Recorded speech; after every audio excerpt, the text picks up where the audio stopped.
একটি সুন্দর বাংলাদেশে একটি সরকারের শপথ গ্রহণের জন্য অপেক্ষারত থাকার কথা, কিন্তু এমন একটি সময়ে আমাদেরকে রাজপথে থাকতে হচ্ছে। কারণ 2018 সালে ফ্যাসিবাদী আওয়ামী লীগ শেখ হাসিনা ক্ষমতায় থাকতে যেমন ধানের শীষে ভোট দেওয়ার কারণে, নৌকায় ভোট না দেওয়ার কারণে নোয়াখালীর সুবর্ণচরে আমার বোনকে ধর্ষণ করা হয়েছিল, ঠিক একইভাবে হাতিয়ায়, একই নোয়াখালীর হাতিয়ায় শাপলাকলিতে ভোট দেওয়ার কারণে আমার এক বোন ধর্ষণের শিকার হয়েছে।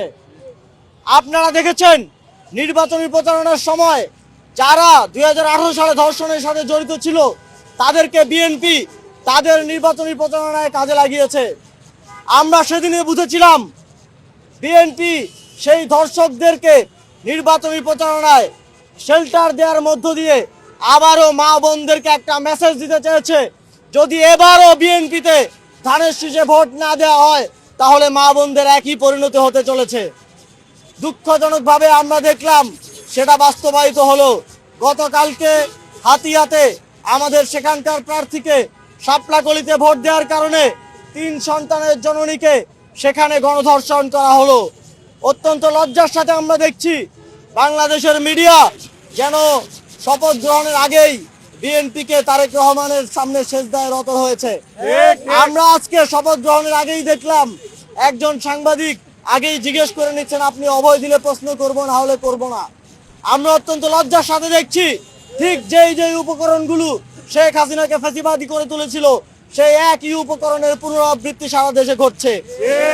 আমরা স্পষ্ট বার্তা দিতে চাই, এবারের নির্বাচনে এনসিপি এবং 11 দলীয় জোটকে আমাদের মা বোনেরা তাদের সমর্থন দিয়েছেন, আমাদের মা বোনেরা তাদের ম্যান্ডেট দিয়েছেন।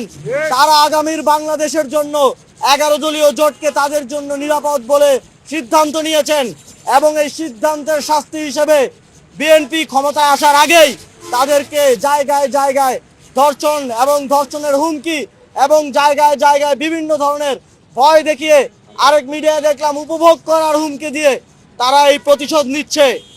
আমরা স্পষ্টভাবে বলতে চাই, বাংলাদেশের যে 46% জনগণ আপনাদেরকে ভোট দেয়নি, বাংলাদেশের যে 46% মা বোন এবং তরুণরা আপনাদেরকে ভোট দেয়নি, আগামীর বাংলাদেশে তাদেরকে বাদ দিয়ে বাংলাদেশ বিনির্মাণ করা সম্ভব না। আপনারা যদি তাদেরকে বঞ্চিত রেখে, তাদেরকে দমন পীড়নের মাধ্যমে, তাদের বাড়িঘরে হামলা করে, আগুন দিয়ে, তাদের দোকানপাটে হামলা করে, তাদেরকে চাকরিচ্যুত করে বাংলাদেশে আবারও মাফিয়াতন্ত্র, আবারও ফ্যাসিবাদতন্ত্র কায়েম করতে চান, তাহলে আপনাদের সামনে শেখ হাসিনার উদাহরণ জল করে জ্বলছে। আমরা মনে করি, আমরা আপনাদেরকে আহ্বান জানাতে চাই, আমরা একটি সুন্দর বাংলাদেশ চাই। আপনারা দেখেছেন নির্বাচনের আগে থেকে এক ধরনের একদিকে প্রশাসন সবাই হেলে গিয়ে লেভেল প্লেইং ফিল্ডকে নষ্ট করা হয়েছে। তারপরে আমরা বলেছি আমরা গণতন্ত্র চাই, আমরা নির্বাচনের জন্য সহযোগিতা করব।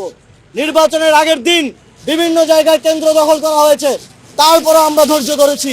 নির্বাচনের দিনের বেলায় মোটামুটি সুষ্ঠুভাবে নির্বাচন হলেও রাতের বেলা আপনারা ভোটের সংখ্যা নিয়ে যে ইঞ্জিনিয়ারিং করেছেন এবং ঢাকা 8 আসন যেখানে আমরা দাঁড়িয়ে আছি সেখানে আমাদের নাসিরউদ্দিন পাটোয়ারি সহ সারা দেশে আমাদের বিভিন্ন জায়গায় অন্তত 50 জন প্রার্থীকে আপনারা হারিয়েছেন। তারপরে আমরা বাংলাদেশের স্বার্থে, বাংলাদেশের জনগণের দিকে তাকিয়ে, জুলাই গণঅভ্যুত্থানের দিকে তাকিয়ে গণতন্ত্রের দিকে হাঁটছি ঠিকই, কিন্তু আমাদের শক্ত ডিফেন্স থাকবে এবং আমরা এই আসনগুলো নিয়ে আমাদের লড়াই চালিয়ে যাচ্ছি এবং যাব। তবে আমাদের আপনাদের প্রতি আহ্বান থাকবে, সারা দেশে যেই নৈরাজ্য এবং জুলুমতন্ত্র আপনারা নির্বাচিত হওয়ার সাথে সাথে শুরু করেছেন, শপথ নেওয়ার আগেই শুরু করেছেন, সেটা অবিলম্বে বন্ধ করতে হবে। এবং যারা সারা দেশে আমার ভাইদের উপরে হামলা করেছে, বাড়িঘর লুটপাট করেছে, চুরি করেছে এবং আমার বোনদেরকে ধর্ষণ করছে, হুমকি দিচ্ছে, অনেকে বলছে শপথ নেওয়ার পরে নাকি দেখে নিবে, তাদেরকে আমরা সতর্ক করতে চাই, আপনারা শেখ হাসিনার পরিণতি থেকে শিক্ষা গ্রহণ করুন। আপনারা যদি চান যে আপনাদের নেতাদেরও শেখ হাসিনার মতো পরিণতি, তাহলে অবশ্যই আপনাদেরকে এই ধরনের কার্যক্রম থেকে সরে আসতে হবে এবং শপথের আগ পর্যন্ত অন্তর্বর্তীকালীন সরকার এবং শপথের পরে পরবর্তী সরকারকে আমরা তাদের বিজয়ের পরে যেই হামলা হয়েছে, যেই লুটপাট হয়েছে এবং ধর্ষণ হয়েছে সবগুলোর বিচার নিশ্চিত করার দাবি জানাচ্ছি।